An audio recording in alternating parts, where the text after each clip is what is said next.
गुरु प्यारी साध संगत जी, प्रेम से कहना धन निरंकार जी। आप सभी का बहुत बहुत शुक्रिया इतने अच्छे अच्छे कमेंट्स करने के लिए।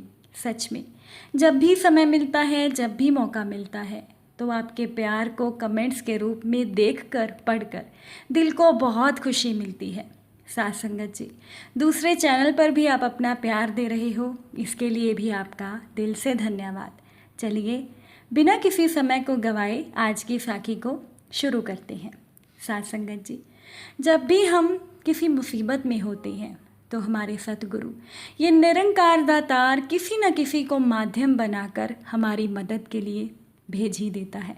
बस कई बार हम मदद करने वाले की पहचान करने में थोड़ी सी देर कर देते हैं। आज की साखी इसी पर आधारित है। शाम का समय था। सूरज लाल गोले के जैसा पश्चिम में डूबने की तैयारी में था। मौसम बड़ा सुहाना था और यात्रा बड़ी अच्छी चल रही थी।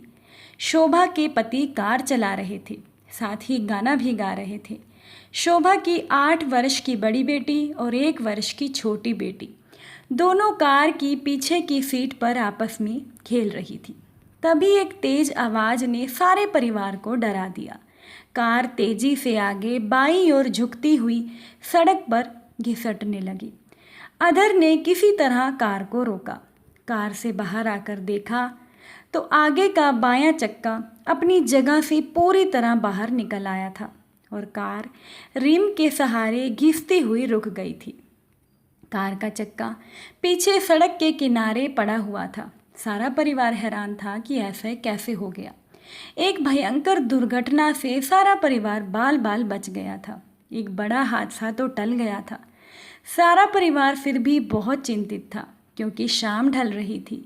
शहर से दूर एक सुनसान जगह पर कार को ठीक कौन करेगा। सड़क के दूसरी ओर मिट्टी की छोटी सी झोपड़ी नजर आई जिसमें एक चाय की दुकान थी। शोभा के पति उधर गए और शोभा कार के पास खड़ी थी। तभी शोभा की नज़र कार के पीछे कुछ दूरी पर गिरे हुए एक नट पर पड़ी। शोभा ने उस नट को उठा लिया और किसी अनजान प्रेरणा से प्रेरित शोभा काफ़ी आगे तक बढ़ती गई। अब शोभा को और भी नट और बोल्ट मिलते गए जिन्हें उठा उठाकर शोभा अपनी साड़ी के पल्लू में जमा करती गई, जबकि शोभा को पता भी नहीं था कि ये किसी काम आएंगे भी या नहीं।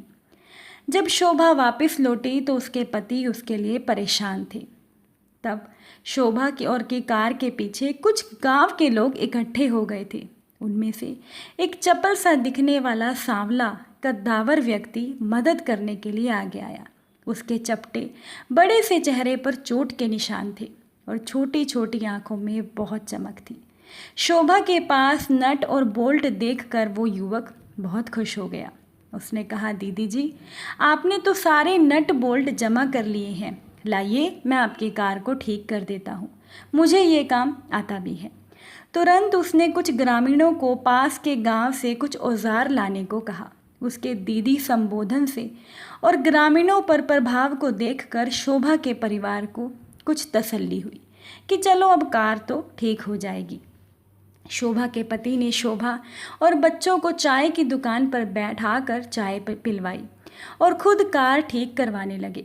अब चाय वाला बार बार शोभा से कुछ कहने की कोशिश कर रहा था। चाय वाला ने शोभा से कहा कि मैडम जी, आप यहाँ पर मत रुकिए, अब रात भी हो रही है और आपके साथ बच्चे भी हैं। तुरंत आप लोग यहाँ से चले जाइए। अब शोभा को कुछ समझ नहीं आ रहा था कि वो चाय वाला ऐसी बातें क्यों कर रहा था। चाय वाले ने फिर से शोभा को कहा कि मैडम जी, वो व्यक्ति बहुत खतरनाक है जो आप लोगों की सहायता कर रहा है। यहाँ पर होने वाली ज़्यादातर अपराधों में ये शामिल होता है और हाल ही में हुए हत्या का ये आरोपी भी है। आप लोग यहाँ मत रुकिए, थोड़ी देर में मेरी दुकान भी बंद हो जाएगी। ये बड़ा दुष्ट व्यक्ति है, पता नहीं ये कैसे आपकी मदद कर रहा है। गांव के लोग सभी उससे बड़ा डरते हैं। अब वो चाय वाला लगातार एक ही बात को तोते की तरह रट रहा था कि आप बच्चों को लेकर यहाँ से चले जाइए, यहाँ मत रुकिए।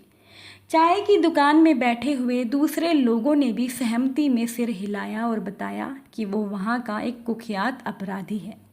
अब शोभा घबरा गई। शोभा को याद आया कि उसके पास काफ़ी गहने भी हैं, क्योंकि एक विवाह में शामिल होने के लिए ही शोभा गई हुई थी। अब शोभा ने अपने पति को सारी बात बताने की कोशिश की, पर वो अनजान व्यक्ति लगातार उसके पति के साथ खड़ा रहा। वो शोभा को अकेले में बात करने का मौका ही नहीं दे रहा था। अब मुझे परेशान देखकर उस अजनबी युवक ने मुझे समझाते हुए कहा, दीदी आप घबराइए मत, हम हैं ना, डर की बात ही नहीं, हमारे रहते यहाँ आपको कोई भी परेशान नहीं कर सकता। वो शोभा के परिवार को रोकने की जितनी कोशिश कर रहा था, शोभा के मन में उतना ही डर बढ़ता जा रहा था और उसकी मीठी मीठी बातों के पीछे शोभा को एक षड्यंत्र नजर आ रहा था। अब शोभा ने किसी तरह से अवसर निकाल कर अपने पति को सारी बात बताई, पर वहाँ से जाने का कोई साधन नहीं था। अब क्या किया जाए, कुछ भी समझ में नहीं आ रहा था। अंधेरा होना शुरू हो गया था कि तभी एक शहर को जाने वाली बस नजर आई। ग्रामीणों ने बताया कि ये बस यहाँ नहीं रुकती है। अब घबराहटवश शोभा सड़क के बीच में खड़ी हो गई, बस को रोकने के लिए हाथ हिलाने लगी और बस रुक गई। बस वाले ने शोभा की परेशानी और बच्चों को देखकर उन्हें बस में बिठा लिया। वो अजनबी युवक लगभग गिड़गिड़ाने लगा, दीदी जी मैं जल्दी ही आपकी कार ठीक कर दूंगा, आप मत जाइए। वो शोभा के पति का हाथ पकड़कर अनुरोध करने लगा। कुछ सोचते हुए शोभा के पति ने शोभा को दोनों बेटियों के साथ बस में बिठा दिया और शोभा को गहनों का सूटकेस भी साथ दे दिया और शोभा का पति वहीं पर रुक गया। पर शोभा का दिल आशंकाओं से भर गया, पर किसी तरह शोभा के पति ने उसे आश्वासन देते हुए वहाँ से भेज दिया। शहर में अपने घर पर पहुंचकर शोभा ने सारी बात बताई और घर वालों ने तुरंत कार सर्विसिंग में फ़ोन किया। दरअसल उस दिन सुबह ही शोभा और की कार वहाँ से धुलकर आई थी। पता चला कि कार सर्विसिंग वालों की भूल से ये दुर्घटना हुई थी। कार के चक्कों के नट बोल्ट उन्होंने लगाए थे, पर वो औजार से कसे नहीं थे। कार सर्विसिंग के मालिक ने अपनी गलती मान ली और तुरंत ही कार सर्विसिंग वालों ने कार और कुछ मैकेनिकों को उस जगह पर भेज दिया जहां पर शोभा का पति अपनी खराब कार को लेकर खड़ा था। कार सर्विसिंग के लोग शोभा से कार खराब होने की जगह को अभी समझ ही रहे थे कि तभी शोभा ने देखा कि उसका पति अपनी कार लेकर आ पहुंचे हैं। शोभा हैरान थी। उन्होंने बताया कि बड़ी मेहनत से उस व्यक्ति ने कार को ठीक किया।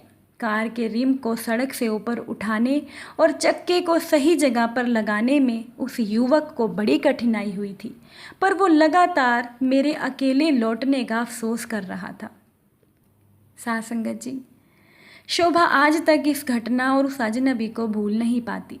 कौन था वो अजनबी जो बार बार शोभा को दीदी दीदी बुलाता रहा? पर घबराहट और जल्दबाजी में शोभा ने अपने अनाम भाई का नाम तक नहीं पूछा। क्या ऐसे अजनबी को भुलाया जा सकता है? आप ही बताइए।